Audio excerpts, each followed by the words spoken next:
Ele não gritava, não se impunha fisicamente e nem precisava correr mais do que os outros. Bastava um toque, um olhar, um passe. Alex não jogava futebol. Ele regia o jogo. Quando se fala dos grandes camisas 10 do Brasil, nomes como Pelé, Ico, Rivaldo e Ronaldinho aparecem imediatamente. Mas há um nome que o tempo insiste em esconder, um gênio silencioso, dono de um talento que poucos compreenderam. Ele foi ídolo no Brasil, virou uma lenda na Turquia e encantou quem teve o privilégio de vê-lo jogar. Alex de Souza, o craque que o mundo reverenciou, mas que a seleção brasileira preferiu esquecer. Nascido em 1977, em Curitiba, Alex sempre foi diferente. Enquanto outros garotos se destacavam pela força ou pela velocidade, ele chamava a atenção por algo mais raro, a mente. Desde pequeno, parecia enxergar o jogo em câmera lenta. Sabia onde a bola ia estar, onde o companheiro ia aparecer e até o que o adversário faria antes mesmo que ele próprio soubesse. Aos 12 anos, entrou na base do Coritiba, e rapidamente virou o cérebro da equipe infantil. Não era o mais forte, nem o mais falante, mas quando a bola chegava aos seus pés, tudo fazia sentido. Era como se o campo inteiro obedecesse ao seu ritmo. Em 1995, ainda adolescente, estreou como profissional. Um garoto magro, tímido, mas com um raciocínio que parecia vir de outro planeta. Ele não precisava correr, ele pensava o futebol. Antecipava jogadas, enxergava espaços invisíveis e fazia o difícil parecer simples. E isso não se ensina. 2 anos depois, em 1997, o Palmeiras apostou naquele jovem prodígio. E não demorou para o menino se tornar o cérebro de um dos times mais fortes do país. Enquanto o futebol brasileiro vivia de explosão e improviso, Alex ditava o jogo com serenidade e controle. Ele não levantava a voz, mas todos o escutavam. Em 1999, veio o auge. Alex liderou o Palmeiras rumo à maior glória da sua história, a conquista da Copa Libertadores da América. Gols decisivos, assistências geniais e uma liderança tranquila que inspirava todo o elenco. Enquanto outros sucumbiam à pressão, ele parecia flutuar em campo. Jogava com uma calma quase espiritual, como se nada pudesse tirá-lo do eixo. E quando o Palmeiras ergueu o troféu, não restavam dúvidas, o Brasil tinha encontrado seu novo camisa 10. Mas o destino tinha outros planos. Logo após o título, Alex era visto como o sucessor natural dos grandes maestros do futebol brasileiro. Aos 22 anos, já era convocado para a seleção principal, e o futuro parecia claro. Tudo apontava para uma carreira lendária. Porém, o futebol nem sempre é justo. Em 2000, foi emprestado ao Flamengo, mas encontrou um clube em crise, e o brilho do camisa 10 se apagou por um instante. Depois, partiu para a Itália, contratado pelo Parma, sua grande chance de conquistar a Europa. Mas o sonho virou frustração, problemas burocráticos e contratuais o impediram de jogar. Sem sequer ter tempo de mostrar seu talento, Alex voltou ao Brasil. Em 2001, assinou com o Cruzeiro. E foi em Belo Horizonte que ele viveu uma das fases mais mágicas da carreira. Vestindo azul, tornou-se capitão, ídolo e referência. Um verdadeiro maestro, que conduzia o time com inteligência e precisão. Parecia mais um técnico dentro de campo do que um jogador. As convocações voltaram. Em 2001 e 2002, Alex era presença constante nas listas da seleção, inclusive usando a braçadeira de capitão em alguns jogos das eliminatórias. Tudo indicava que o nome, Alex de Souza, estaria na lista final para a Copa do Mundo de 2002. O próprio jogador acreditava. Mas o golpe veio com força, seu nome não estava lá. Ricardinho foi chamado de última hora. E Alex ficou de fora. Do sofá de casa, ele viu o Brasil levantar a taça. Sentiu o gosto amargo da injustiça. Fez tudo certo, mas não foi lembrado. Pela primeira vez, Alex entendeu como é ser esquecido pelo próprio país. Mas o futebol, generoso como é com os que não desistem, deu-lhe outra chance de resposta. Em 2003, ele comandou o Cruzeiro em uma temporada histórica. Venceu o Campeonato Mineiro, a Copa do Brasil e o Brasileirão, a tríplice coroa. Foi eleito o melhor jogador do país. O craque, o cérebro, o maestro. Mas nem assim a seleção abriu os olhos. Foi então que Alex tomou uma decisão que mudaria sua vida. Se o Brasil não o enxergava, o mundo o veria.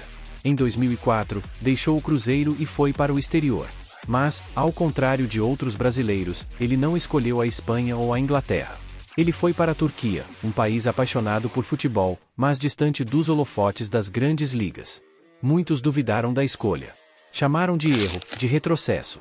Mas Alex sabia exatamente o que fazia. No Fenerbahçe, encontrou um clube faminto por liderança, técnica e inteligência, tudo o que ele tinha de sobra. E bastaram poucos meses para que a Turquia se rendesse ao seu talento.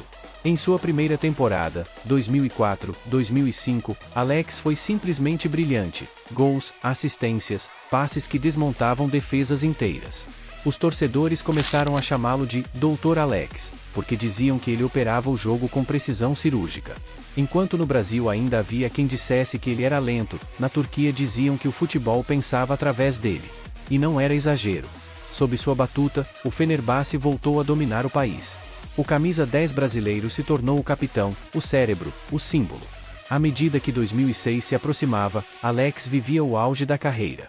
Artilheiro, líder, referência. Era impossível ignorar o que ele estava fazendo. Tudo indicava que, agora sim, a seleção não poderia deixá-lo de fora.